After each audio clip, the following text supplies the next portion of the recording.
welcome to another jungle tutorial. In this video we're going to be looking at a gameplay breakdown of a very strong Warwick game I had, and despite being extremely fed and really doing my best to carry, we were behind or equal most of the game, and in fact we almost lost. So the point of this video isn't to show you, hey, look at my 1000 AD 25 kills, but to say, hey, look at these 25 kills and I still almost lost. How can I actually carry when I am by far the most fit member?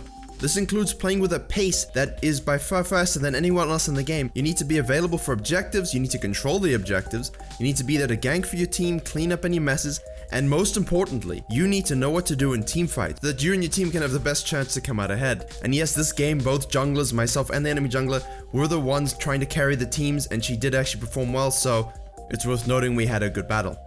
Now after that I do the bottom side scuttle, I do my blue, I do my gromp, I make sure that I'm at level 3, and then I return to the mid lane, and with our chain CC we're able to easily burst down the echo for that kill. Following this I do the raptor camp. I don't usually like to do it too early as Warwick, but you want to make sure you have enough for teammate at the very least. Echo decides, hey, I'm gonna TP back to lane, this is fine. And you know, never ever do that if you're a laner and you know that the enemy mid lane is still there and the jungle is still possibly in the area, because guess what, well, I'm gonna come back, we're gonna chase you down. Easy kill. He did flash, but the yellow card from TF does go through. I flash through, I follow his E with my Q, and we grab that kill. I finally do my wolves before returning back to base, grabbing a pink ward, boots, and a Tiamat. After this, as I said, the Taliyah did play very well. Gank's bottom lane, and just to point it out that both teams have two mages in the bottom lane. They have Volkaz and Vlad, I have Morgana and Annie. Don't you love this meta? And from the bottom lane gank, they get the fire dragon. I was probably on the wrong side of the map, I shouldn't have been there, I just wanted to get my Krugs. It wasn't well thought out by me. It puts my team at a disadvantage and I have to live with that. I then go over to my wolves and get 2v1, so they must have a ward either on that camp or in the bush next to the mid lane. That's quite irritating, but there's not too much I could have known about that. We didn't have any other vision on the map. I do lose my second blue buff. I am able to take the gromp, and even though Taliyah is engaging and killing my TF, the Kled and myself rotate over and quickly manage to grab that kill while forcing out the Echo TP. Now you're probably wondering, well, when does the 1v9 begin? Well, the 1v9 is a thing that builds up over time. It's an escalation of the game to the point that you feel you really have to start taking more than you would now. I normally preach a much more selfless game. No taxation of your lanes, because you want them to be powerful. You want them to be able to handle themselves when you're not around. It makes no sense to take everything, and that's only really in a case where you truly feel that the game is 100% on you, and that's a game like this. So after we defend that mid lane a little bit, bait out the Echo ultimate, I decide I'm going to turn it up a little bit. I do see two low HP targets in the bottom lane, and of course this is where an outplay happens. If you want to hard carry games, you're going to have mechanical outplays. When the enemy has a lead and your team is behind, you're going to have to be the one that does more with less, right? So I roamed onto the bottom lane, I managed to flash and kill the Vel'Koz pretty quickly. The Vladimir just gets out because he is 100% a great balanced champion. I have the benefit of the movement speed while I'm moving around, however the Taliyah comes in, kills the Morgana, and I'm slightly lucky to live from the Vladimir, but my Q chomp replenishes enough health that then I can kite out the Taliyah. Now, she has got her Q, and I'm not going to be able to kill her in a bush where I don't have vision. So I use the minion wave to get between me and her rocks. And what happens is I manage to Q through to heal up enough, I fear her, Kled has reacted nicely, he comes down with a TP, and we grab that kill. I just had to survive long enough. However, I am confident if my Q came up just in time, I might have been able to chomp her before she killed me. So you probably also noticed that the enemy team also has Aurelia, and this is an 8.12 Aurelia, not a nerfed one. So when we are making plays in the map, maybe TF is roaming, Kled is roaming, they have a lot of tower pressure with their solo lanes. So in order to minimize that objective loss and at least minimize the gold that they're getting for free, especially individually, I rotate top to try and defend that tower, then I have to rotate down to defend mid. But I was a little too late and Echo gets a tower anyway, but we do at least manage to pick up a kill, and while that might not seem like the best trade, it is for me, especially as I'm the one that wants to hard carry this game. Any gold that I have over the enemy is very important. And then basically in the interest of time, we're going to fast forward a little bit, but there was just a chaos-fueled few minutes. We do have a skirmish down the bottom side, but it's an uneven fight. I am able to kill the Aurelia and get out, well, so I think, until the Vladimir flashes in and grabs a kill on me. And now, this is the most important thing. When your team starts to 1v4 like this Kled does here and he dies, when your team's a bit scattered, and things really aren't going well for you, you cannot be the one farming while your team is in fights and skirmishes, okay? Because you cannot take Krugs and then complain your team died at the dragon. Why aren't you near there? Why aren't you helping? You're the fed one. You're the one with 7 kills. You have to have the impact in fights. And your target selection has to be most important. And now the reason why I mentioned being there for your team or being available to make an impact in those fights is because in this next fight here, 5v4, Talia isn't around. She's probably farming a blue buff or red buff and she isn't there, and in the end we have a 4v5 fight, which while I don't know if anyone really truly won it, it could have gone heavily in their favor. Maybe they even get a inhibitor or something like that just from Talia being there present in the fight. Now in this selection, Annie does a great job killing the Vladimir very quickly. I'm able to remove the Irelia from the fight and we're able to chase down Echo at the end. Not the best outcome, but not the worst outcome either. And that's the most important thing here. Damage limitation. Reduce the effect the enemy snowball has on the game. And here in this case now, we have a 4v5 fight.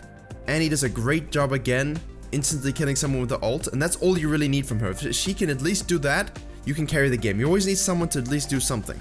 And from there, I ult the Valkaz while he's ulting, which stops Annie dying, and that enables her to stun the Irelia on the follow-up, and then I can kill her, and TF and I can chase down the Talia and grab that Mountain Drake that they really should have taken beforehand.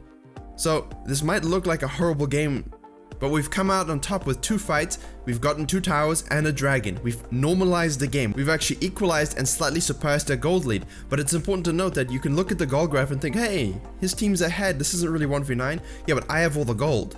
You know, the enemy team has a much more equal gold distribution, with all the gold is heavily layered into me. And the reason I did like this game wasn't necessarily because I was having a hyperactive or particularly exemplary early game. I mean, the early game didn't last very long at all. We lost towers very quickly and they started grouping and skirmishing.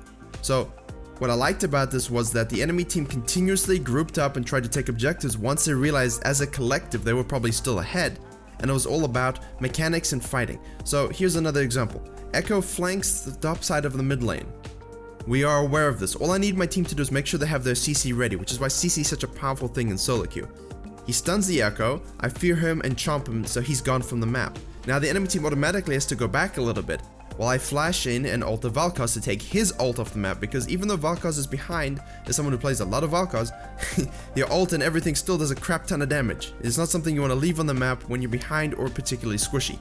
Once we've taken out those 2 people, we're able to chase down the Irelia, a nice binding by Morgana, and we have again withstood their push. But we don't have enough pressure on the minion waves, we don't have enough wards on the map to really blindly push and go and take other towers. We have to be very, very patient. We have to take our objectives on the rebound following good fighting. And at this point it might feel like a bit of an ARAM with a lot of fights, but you have to take what they can throw at you and focus your objectives. So now the enemy team is trying a different approach. They're going to split push the Irelia in the top lane while the dragon is up. And you have to be quick on the ball with objectives, especially if you want to stay in the game. Ping your team, quickly take a dragon, and as the top laner TP's in, be ready to carry the fight again. And if she cancels like she does in this case, there's nothing on the map. We have decent minion wave pressure on the bottom lane. There's nothing in the map the enemy team can take. You can easily afford to rotate up to the top, kill her, or at least stop the push. She's gonna get the tower, but you want to take her off the map, which will allow you to then make a 4v5 play or at least stall out once again their push. It really shows us how great she is, and we finally do manage to take her down. And now that you have numbers, you can force a fight. Myself and the Morgana actually really do carry this one. I'm able to use my Q to avoid the Talia CC, and that allows me to finish off the Valkaz, and that's very important with the Talia. Her knockback is quite strong, but with your CC avoidance with the Warwick Q, it's very easy to avoid as long as you can time it correctly. You get a little precursor telling you, so it's not too difficult to do, just be ready to react. And after that, I do try and force down the mid lane. I want to get objectives, I want to get towers, I want to get my team some gold as well.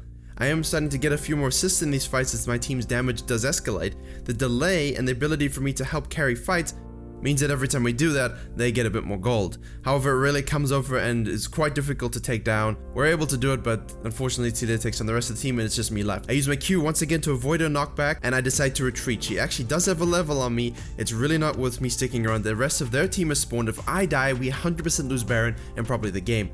And now we've spoken about the art of split pushing in the Kindred video, about using that to your advantage. Now what if the enemy team is doing that? Irelia is pushing side lanes now. She realizes that these fights are not exactly going her way, but she has significant pressure. It's probably very difficult to take her down with one person. Knowing that, our siege mid has to end and we have to send people back. Now, if I go back, my team loses the fight. However, my Annie gets caught out for some reason in the red side of their jungle, and now we're being chased down. And once again, as the fed Warwick, I have to make sure I deliver and keep the enemy from having a numbers advantage, which would enable them to end the game. The enemy's chase down of us actually ends badly for them. We're able to kill 2, and now it's much easier for us to go ahead and defend against the Irelia. We do lose an inhib, but it's a 3v3 in the mid lane for defense. And even though there's minion pressure in the top wave, and the game looks like it's in a bad situation, it really isn't. That was not the end of the world. And basically now, after all this posturing and stalling, the fact that they've opened our base means that this game is coming to a close, and the end of the game is defined by 3 specific events. The first is that we're able to win a fight around the Ocean Drake. There was a neutral objective up, we all grouped together, and it's worth noting that my team has been doing a lot in these team fights. Yes, I've been picking up the kills, I'm the one that has to have the correct target selection with my ult, but my team has started to do a lot of damage and they've picked up the pace significantly, and without them, I wouldn't have won the game, obviously. So with this Ocean Drake fight, I actually focused the Aurelia entirely. I want to peel her as much as I can and keep my team alive, because she probably clean up the backline in no time whatsoever. And he does a great job once again bursting someone down, we'll clean it up, and then from there we're able to get an inhib. So now, just from one fight, the fact that we've won so many fights is really good. It builds confidence in your team. The fact that they're getting gold and everything like that also helps. So once we win that fight, we grab an inhib. Now we both have inhibs down, and we have a lot of pressure back on our base. The typical thing that will happen in these games is when you take an inhib in this situation, you're not healthy enough or have enough of your team to go to the Baron, you have to go back to base, and we also have to clear that super minion wave. The enemy team is going to coalesce around the Baron and try and take it. We're able to rotate over in time and get a fight that's good for us, and I'm so focused on taking out the Aurelia from the fight, I didn't see the Talia in the back of the Baron pit still doing it, and it was getting low. I unfortunately don't hit the smite, but we're able to take down Talia. Echo TPs into the base to try and take out a Nexus tower, so we have to quickly go back. Fortunately, it was a bad move for him and we're able to kill him, which means they did get the Baron, but all of them are done because it's an ace, and we withstand that final push, because that could have been the nail in the coffin. Even though we won the Cloud Drake fight, and we got an inhib, we still didn't really have the objective momentum, did we? They could have easily have gotten the Baron and ended. And I hope you did notice, while this was happening, that the TF managed to put the top wave and got an inhibitor.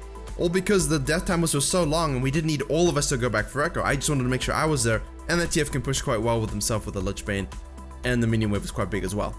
So now because of that, mid and top inhibs are down, make sure you go and push the bottom side. You're not, the mid and top are down. You have that lane pressure, minions are pushing in your favor, now you push bottom lane. You know the Elder Dragon is also spawning very soon, and you don't want to give it to them because they're fire, and it can definitely be really useful for you in terms of closing the game out. And following this is when the final fight breaks out. Aurelia is a little bit detached from her team, and they're all on a choke point, which is great for Morgana, it's great for Annie. Kled engages, I engage, I manage to hit my ult on the Vladimir, I fear the rest of them around it, we clean up the Valkaz, I'm zoning the Echo, and you'll notice that I didn't actually focus on the Aurelia in this fight. I probably should have, but I felt the engage here was way more important. The more bodies you get off the map at this stage in the game, everyone has a ton of damage, it doesn't really matter. Annie and Morgana are able to greatly CC and take care of the Aurelia by themselves. TF dies for our sins, and then we're able to chase down the Talia. You can see the damage Annie's dishing out at this point. And from here, we're able to close out the game. So, it might seem like a very messy game, and it's like, well, you got 25 kills just from team fights. Well, yeah, but at the same time, a lot of those, especially the first 14, I was 14, 2-2. Those 14 kills really helped stabilize the game in our favor.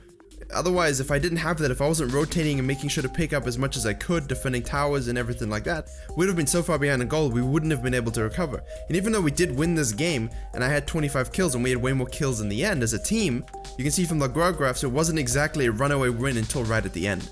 Alright, thank you very much for watching. I know it's a bit of a messy game, but it was 25 kills, a lot of action, and I thought it was a great point to show you some things you can do in team fights or skirmishes. Please like, share, and comment if you enjoyed and learned something. Subscribe for more jungle videos coming soon. See the description if you want to support the channel further, and as always, I will see you all in the next tutorial.